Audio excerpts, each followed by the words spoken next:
अस्सलाम वालेकुम व्यूअर्स, मैं हूं आपका मेजबान अब्दुर्रहमान और आज डिस्कस करेंगे पाकिस्तान में फैक्ट्रियों की जानब से खरबों रुपए की करप्शन का इंकशाफ हुआ है। यानी सरकार को बताए बगैर खरबों रुपए की अशिया मार्केट में फरोख्त की जाती थी।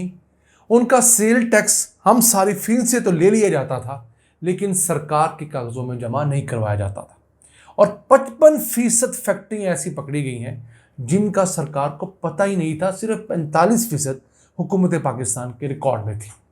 अब इतना बड़ा स्कैंडल सिर्फ 4 बड़े सेक्टर्स में पकड़ा गया है जहां टैक्स चोरी बहुत बड़ी होती है। सीमेंट, खाद, चीनी और सिगरेट बनाने वाली फैक्ट्रियां। हुआ कुछ यूं कि सन 2021 के अंदर पाकिस्तान में इन 4 सेक्टर्स के अंदर ट्रैक एंड ट्रेस सिस्टम की तनसीब शुरू हुई।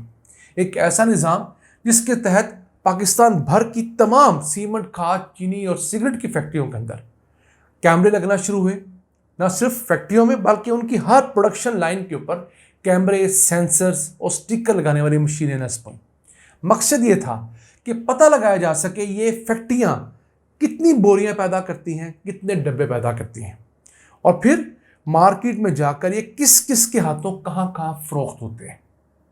तो जब इस ट्रैक एंड ट्रेस सिस्टम की तनसीब 10 साल अदालती स्टेज खत्म करवाने के बाद हुई, यानी पीपल्स पार्टी अपने दौर के अंदर 2008 से 12 तक ये लगाने की कोशिश करती रही, नहीं लगा सकी। फिर पीएमएलएन 2013 से 18 तक कोशिश करती रही, नहीं लगा सकी।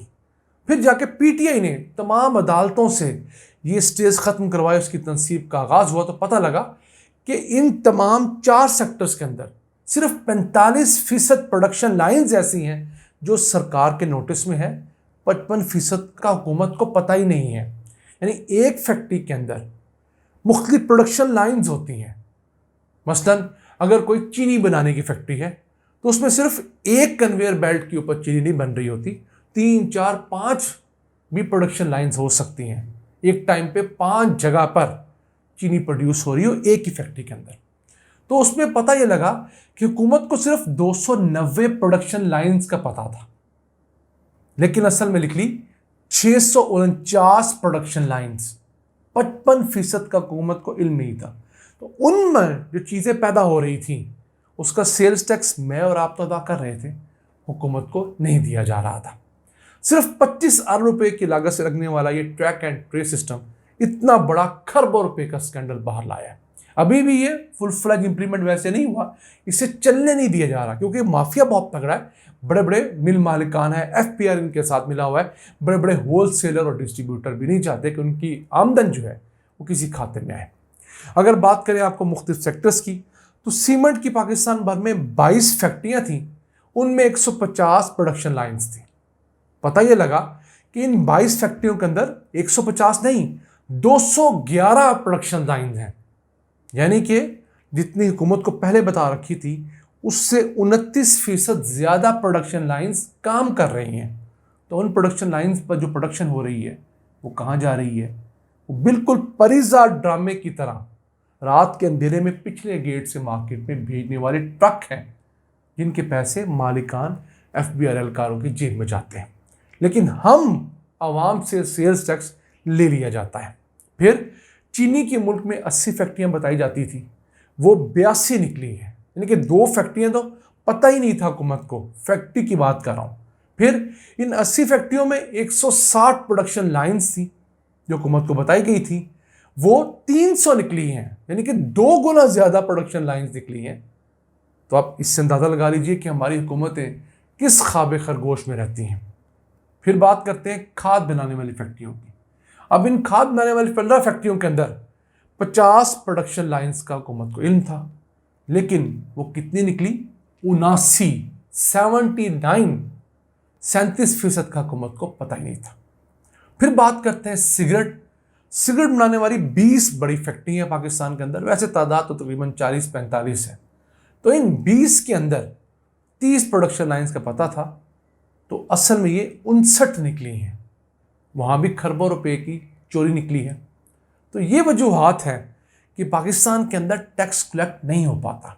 फिर हुकूमत हम लोगों के साथ जुल्म करती है, कभी बिजली का बिल बढ़ाकर, कभी गैस का बिल बढ़ाकर, कभी पेट्रोल की मद में इजाफी टैक्स कलेक्ट करके, और फिर हमारे साथ झूठे आंसू भी शेयर किए जाते हैं कि हम आपके लिए बहुत कुर्बानी दे रहे हैं। फिर जब ये ट्रैक एंड ट्रेस सिस्टम नस्ब हुआ तो उसका टारगेट ये था कि ये 6 अरब स्टैंप्स लगाएगा हर उस कार्टन के ऊपर, हर उस सिगरेट की डब्बी के यूपर, हर उस चीनी, खाद और सीमेंट के पैक के ऊपर, बोरी के ऊपर, जो इन तमाम फैक्ट्री और प्रोडक्शन लाइन से बन के गुजरी थी। लेकिन हुआ कुछ यूं कि 3 साल के अंदर बजाय 18 अरब स्टिकर्स लगने के सिर्फ 5 अरब स्टिकर लग सके। 1 साल का टारगेट भी पूरा नहीं हुआ। क्यों? ये माफिया इसके खिलाफ मैदान में आ गया। इसने पूरी कोशिश की कि किसी तरीके से ये चीज़ इंप्लीमेंट ना हो। फिर जब शहबाज शरीफ की हुकूमत आई तो उन्होंने कहा कि ट्रैक एंड ट्रेस सिस्टम नाकाम हो गया है। चलें, नाकाम किस तरह हुआ? इसने खरबों रुपए का ये जो टैक्स चोरी का निज़ाम था ये तो आपके सामने आया कर दिया है। अब इसे इम्प्लीमेंट करना मकसूद होना चाहिए। अब आपको पता लग गया कि किस फैक्ट्री की किस किस जगह पर प्रोडक्शन लाइन है। वहाँ पर आप सर्विलेंस अच्छी कीजिए, वहाँ पर कैमरे लगे हैं, वहाँ पर आपके सेंसर लगे हैं, स्टिकर लगाने वाली मशीनें लगी हैं। ये तमाम चीज़ों की वजह से आप ट्रेस कीजिए। अभी यही सेक्टर नहीं है। पाकिस्तान में बोतलें और जूस बनाने वाले सेक्टर में बहुत टैक्स चोरी है। फिर हमारे यहाँ कॉटन की जिनिंग फैक्ट्रियों के अंदर बहुत टैक्स चोरी है। ये जिनिंग फैक्ट्रियाँ कॉटन कम बताती हैं ताकि मुल्क के अंदर शॉर्टेज लगे और बाहर से कॉटन मंगवाना आसान हो, हुकूमत बाहर से आने वाली कॉटन पर टैक्स ना लगाए। फिर पेट्रोलियम प्रोडक्ट्स, जिसके अंदर सबसे अहम जो मुख्तलिफ किस्म के लुब्रिकेंट्स हम गाड़ियों में डालते हैं, मोबिल ऑयल वगैरह, गियर ऑयल वगैरह, उनकी प्रोडक्शन का कोई इल्म ही नहीं हुकूमत को। इसी तरह स्टील सेक्टर के अंदर बहुत बड़ी टैक्स चोरी है। हुकूमत को पता नहीं किस मिल में कितना स्टील बन रहा है। और इस तरह की और कई, कम से कम 1 दर्जन बड़ी फील्ड्स और ऐसी फैक्ट्री हैं जिनके अंदर ये ट्रैक एंड ट्रेस सिस्टम नस्ब होना चाहिए ताकि वहाँ जो चीज़ें बनती हैं उन पर एक्साइज ड्यूटी और सेल्स टैक्स, जो हमसे तो वसूल किया जाता है लेकिन आवाम से वसूल किया जाए टैक्स हुकूमत को नहीं अदा किया जाता, वो अदा किया जाए। फिर कैसी बात है? इतना बड़ा 25 करोड़ की आबादी वाला मुल्क है, इसके अंदर मौजूद कोई एक चीनी का डीलर भी हुकूमत के पास रजिस्टर्ड नहीं है। जी हाँ, मैं डीलर की बात कर रहा हूँ। और ये फिगर किसने दिया है? साबिक FBR के चेयरमैन छब्बर जैदी ने। वो बड़े बड़े सेठ चौधरी, जो लोग चीनी का बड़ा बड़ा स्टॉक रखते हैं, करोड़ों रुपए का चीनी का स्टॉक उठाते हैं फैक्ट्रियों से, गोदामों में रखते हैं। जब भी कभी चीनी का रेट ऊपर नीचे होता है तो उस मैनिपुलेशन में वो करोड़ों रुपया कमाते हैं। उन डीलर्स को आज तक रजिस्टर नहीं किया गया। सिर्फ चीनी की बात नहीं है, बाकी बहुत सारे फील्ड के जो डीलर्स हैं, होलसेलर्स हैं, रिटेलर्स हैं, उनको रजिस्टर ही नहीं किया गया। इसी तरह पाकिस्तान में जो तंबाकू फैक्ट्री तक पहुंचता है उससे पहले एक भट्टी में उसे तैयार किया जाता है। पाकिस्तान में ऐसी कम से कम दर्जनों कमर्शियल लेवल पे लगी हुई फैक्ट्रियाँ, छोटी छोटी भट्टियाँ हैं, वो भी रजिस्टर नहीं है। किसी को पता ही नहीं कहाँ कितनी लगी हुई हैं। तो ये वो तमाम सोर्सेस हैं जिनके ऊपर अगर बासानी काबू पाया जा सकता है और इस काबू पाने के बाद हम पाकिस्तान को अपने कदमों पे खड़ा कर सकते हैं। हम मुल्क के अंदर गरीबों के लिए बिजली सस्ती करने का तरीका ढूंढ सकते हैं।